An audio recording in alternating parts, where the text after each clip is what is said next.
نکاح میں عورتوں کا گواہ بننا، کیا دو عورتوں کی موجودگی میں نکاح ہو جاتا ہے؟ بنت خالد کراچی سے۔ نکاح میں کم سے کم گواہوں میں 2 مرد ہوں یا 1 مرد 2 عورتیں، صرف خواتین ہی اگر گواہ ہوں تو چاہے 2000 بھی کیوں نہ ہو نکاح نہیں ہوتا، کم سے کم 1 مرد کا اس میں ہونا، ایجاب و قبول کے وقت موجود ہونا ضروری ہے۔ 1 مرد اگر ہے پھر بے شک دوسرا مرد ہو، یا دوسرا مرد نہیں تو 2 عورتیں ہوں، یہ ٹھیک ہے، لیکن ساری اگر خواتین ہی ہوں گی تو نکاح نہیں ہوگا۔ کارپیٹ خشک ہونے سے کیا پاک ہو جاتے ہیں؟ بنت ذوالفقار لندن سے۔ اگر گھر میں کارپیٹ ناپاک ہو جائے اور ہم اسے پاک نہ کریں اور ناپاکی خشک ہو جائے تو کیا خشک ہونے سے وہ کارپیٹ پاک ہو جاتا ہے یا نہیں؟ بالکل نہیں ہوتا۔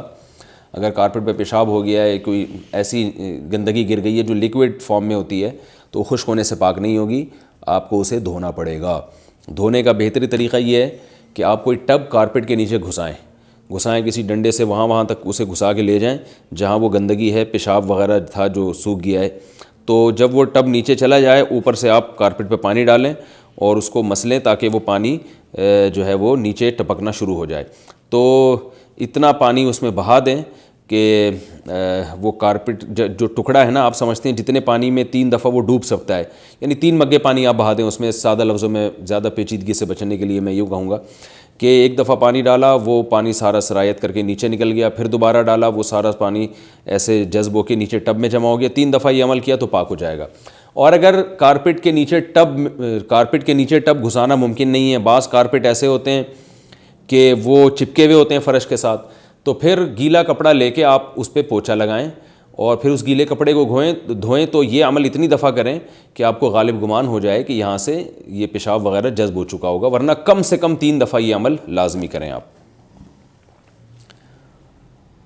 صلاۃ التسبیح کا سجدہ سہو ادا کرنے کا طریقہ۔ اگر ہم صلاۃ التسبیح پڑھ رہے ہیں اور اس کا کوئی واجب چھوٹ جانے کی وجہ سے سجدہ سہو واجب ہو جائے تو اس کا سجدہ سہو کس طرح کریں گے؟ کیا صرف 3 مرتبہ سبحان ربی الاعلیٰ کہیں گے یا اس میں بھی 10 مرتبہ کلمہ پڑھنا ہوگا؟ آفرین انڈیا سے۔ جو نارمل عام نمازوں میں جیسے سجدہ سہو کیا جاتا ہے اسی طرح سے سجدہ سہو کیا جائے گا۔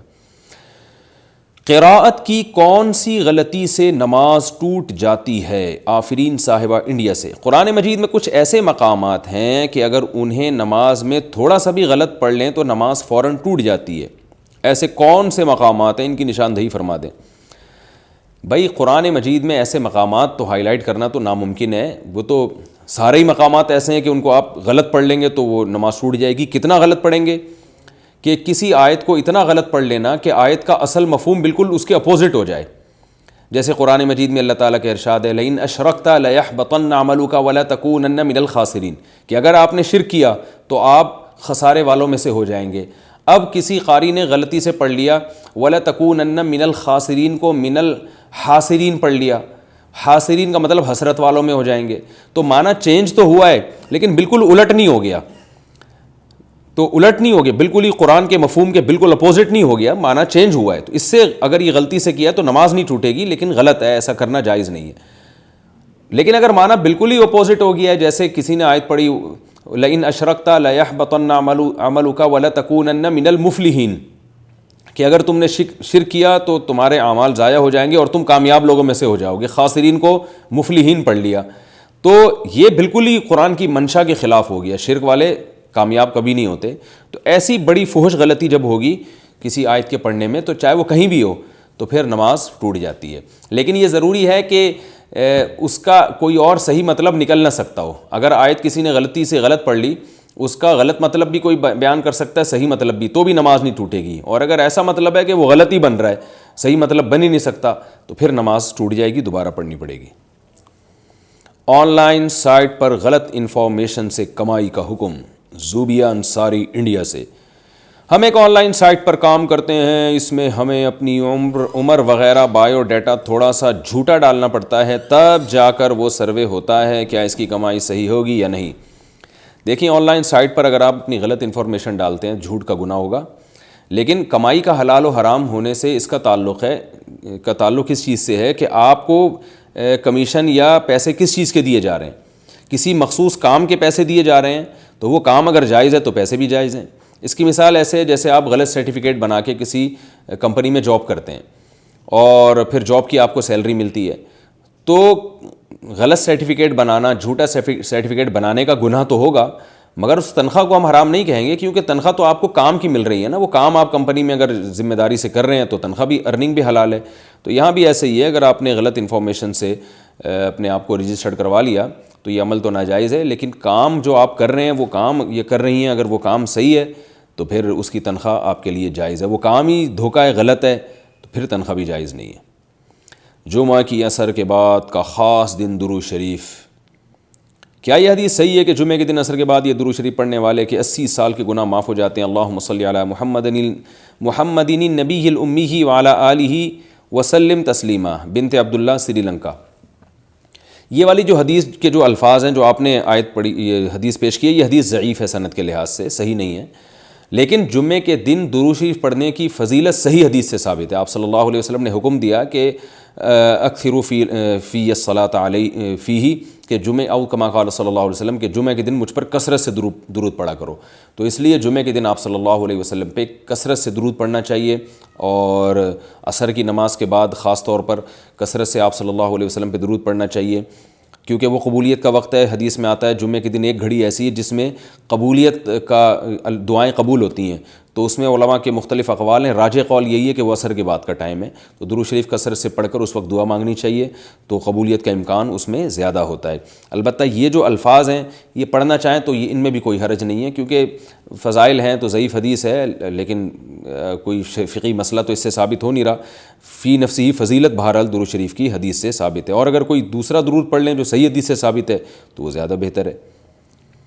امام منتخب کرنے کے شرعی اصول، اگر کسی مسجد میں امام مقرر نہ ہو تو امام کیسے چنیں؟ محمد صدیق، کراچی سے۔ بھائی، امام کی سلیکشن کے لیے بجائے خود چننے کے بہتر یہ ہے کسی بڑے دینی ادارے سے رابطہ کیا جائے۔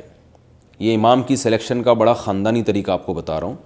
آپ بڑے بڑے مدارس ہیں، لاہور میں جامعہ اشرفیہ ہے، یا ادھر اکوڑا خٹک میں مولانا سمیع اللہ حق صاحب شہید رحمۃ اللہ علیہ کا مدرسہ ہے، یا ادھر خیر المدارس ہے ملتان میں، یا کراچی میں جامعہ الرشید ہے، دارالعلوم کرنگی ہے، بنوری ٹاؤن ہے، جامعہ فاروقیہ ہے، تو اس جیسے اور بھی ماشاءاللہ بڑے بڑے مدارس ہیں۔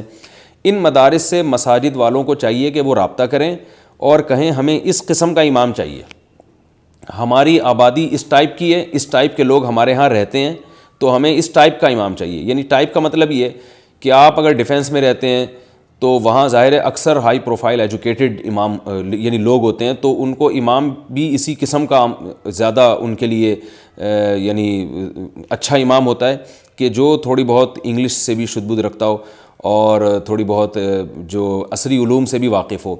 تو اور اگر کوئی دوسرا علاقہ ہے تو وہاں کی عوام جس حساب سے ہے تو یعنی دیکھیں قرآن مجید میں اللہ تعالیٰ کا ارشاد ہے وما ارسلنا من رسول الا بلسان قومہ، ہم نے جس پیغمبر کو بھی بھیجا ہے تو اس کی قوم کی زبان دے کے بھیجا ہے۔ قوم کے کلچر، قوم کی زبان کو پیغمبر سمجھتے تھے، تو جس مسجد میں، جس محلے میں آپ امام کو منتخب کر رہے ہیں تو پہلی شرط عالم ہو، قرآن اچھا پڑھنا جانتا ہو، یہ تو بیسک شرطیں ہیں، تقویٰ ہو اس کے اندر، یہ تو بنیادی شرطیں ہیں۔ اور ایک اہم ترین شرط یہ ہے کہ وہ اس قوم کے مزاج کو سمجھتا ہو، یعنی اس علاقے کے لوگوں کے مزاج کو سمجھتا ہو۔ تو یہ 4-5 باتیں آپ لکھ کے، اگر علاقہ ایسا ہے کہ وہاں پشتو اسپیکنگ لوگ ہیں تو امام اگر پشتو بھی جانتا ہو تو زیادہ اچھا ہے، کیونکہ کسی قوم کی مدر لینگویج میں بات کو سمجھانا وہ زیادہ اچھا ہوتا ہے، وہ زیادہ اٹریکٹیو ہوتا ہے۔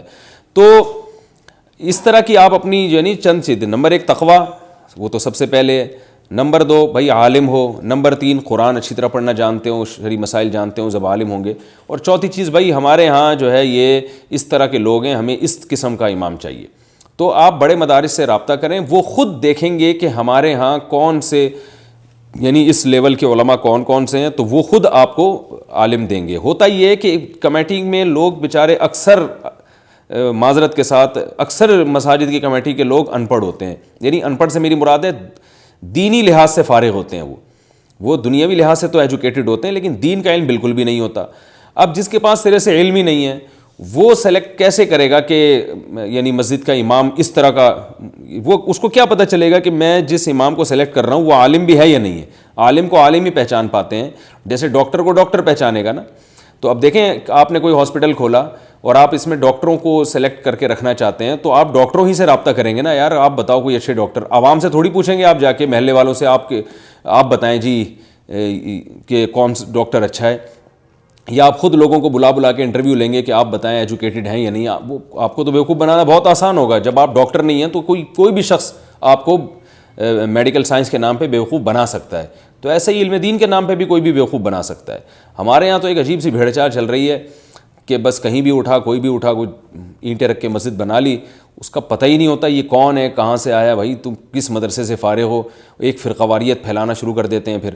تو اس لیے جب بھی کسی کو امام رکھنا ہو, میری رائے یہ ہے کہ آپ بڑے دینی مدارس سے رابطہ کریں, ان سے کہیں ہمیں بھائی یہ اس طرح کی ریکوائرمنٹ ہے, ہمیں کوئی امام آپ دیں, آپ کوئی سجیسٹ کریں ہمارے لیے, تو وہ جو آپ کے لیے منتخب کریں, جس کو وہ بھیجیں, آمنا و صدقنا کہہ کر آپ ان کو امام بنا دیں اور پھر ان کی اطاعت کریں.